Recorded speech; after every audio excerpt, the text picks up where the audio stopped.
Good afternoon, all of us. Yes, our chief guest, Deputy President of the Republic of Kenya, His Excellency Honorable Rigathi Gachagua, Cabinet Secretary, East Africa Community, ASALS and Regional Development, Principal Secretary, Economic Planning, Principal Secretary, ASALS, Governor Kilifi, Governor, all other governors present, all protocols observed, distinguished guests, ladies and gentlemen. I want to take this opportunity to welcome you all to this 6th Kipra Annual Regional Conference. It has become our tradition to hold conversation on identified policy issues at this period of the year. This in fulfilling Kipra mandate to provide a platform for engagement of stakeholders on key matters to do with policy and development issues. I want to appreciate the county government of Kilifi first for warmly welcoming us and giving us a green light to host this conference in the county. I also want to appreciate the Vice Chancellor of Pwani University for giving us an opportunity to have or to use the premises for the university. This conference is themed Accelerating Growth and Development of ASALS, and it is in line with the government bottom-up economic transformation agenda, which puts emphasis on exploiting fully the opportunities for the ASALS. We are aware that ASALS constitute about 89% of the country's land mass, 62% of the counties, and close to 38% of Kenya's population. This means that if we accelerate growth and development of the ASALS, this would give us a clear pathway in realizing a government development agenda. Let me take a few minutes just to talk about Kipra and say that Kipra, which stands for Kenya Institute for Public Policy Research and Analysis, was formally established in 1997, and it got its act in 2006, Act number 15 of 2006. The main mandate of Kipra is to strengthen public policy making process in realization of the national development agenda. We have three key major programs that we implement. One of them is capacity building, and Your Excellency, with capacity building, we have very good support from the government in ensuring that we can host at least 30 young professionals each year in our institution. We also have a mentorship program that we do with universities, and the key issue is to ensure that the researchers at university are able to prioritize the government development agenda and therefore make a significant impact on the growth process. Finally, we have also a few commercialized programs that we do to ensure that each stakeholder is able to get a touch on public policy process.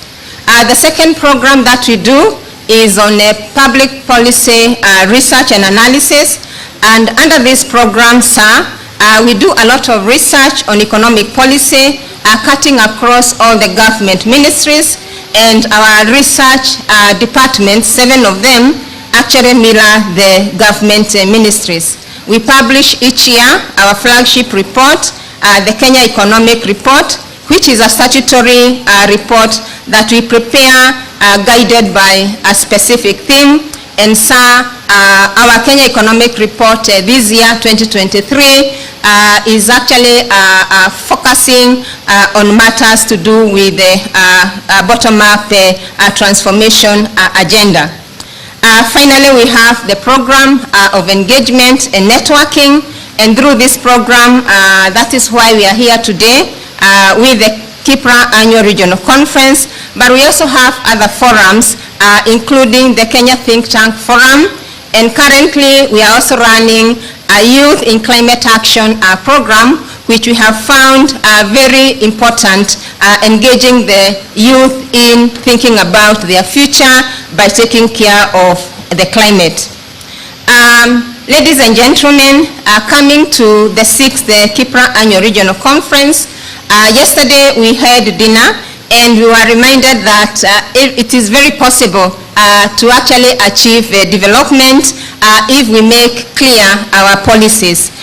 Thus, for this conference, we want to provide a forum where policymakers, implementers, data users, data generators, and other stakeholders in the public policy space are able to work together, exchange views, and look at economic opportunities that can attract investment in the ASAL counties. In addition, we want to market opportunities for investment so that we can boost economic activities in ASALs. In addition, we have youth, we are engaging youth. We have a youth parallel program that is going on for the first time in 3 days. And with this program, what we are looking for is how the youth can appreciate their role in the development process, and they can share areas that we can exploit in ensuring that there is employment and their job opportunities are exploited. In the 3 days that we are here, this is the second day, sir, we are looking at various areas so that we can holistically cover various aspects that we can exploit in ASALs.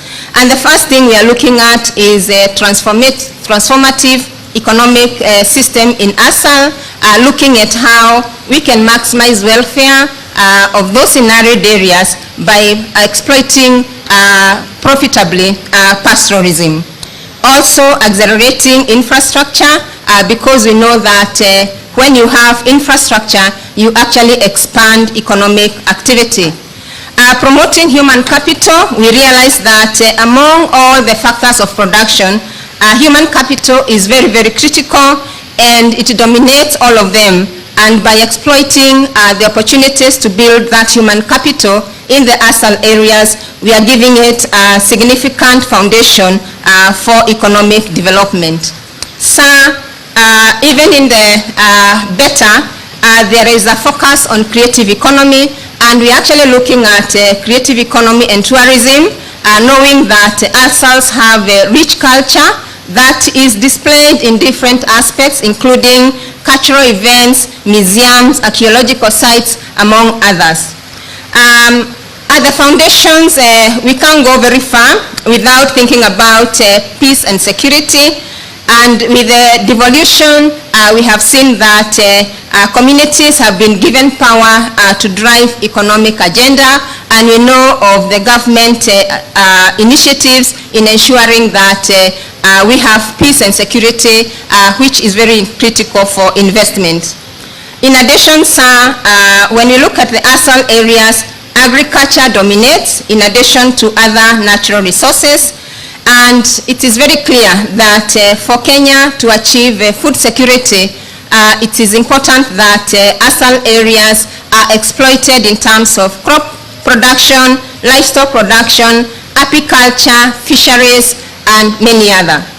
In conclusion, we also find that you cannot do all that without actually ensuring that you have trading, because through trade there is distribution, cross-border trading, trading with each other, trading with the counties, ensuring that where there is a bumper harvest, we are able to get the same to other areas. And of course, official data is important. We are going to discuss about it, because without data, you are not able to guide effectively the policy process, and you cannot undertake research. So, sir, we are therefore here to exchange views, and we really want to ensure that as we leave this place, we can come up with an agenda that can also be fed into the CIDPs that are in the process of being developed, as well as the MTP4, which also is almost coming to an end. So with these few remarks, I want to welcome my chair of the board, Dr. Benson Ateng, to give us his welcoming remarks. Karibu sana.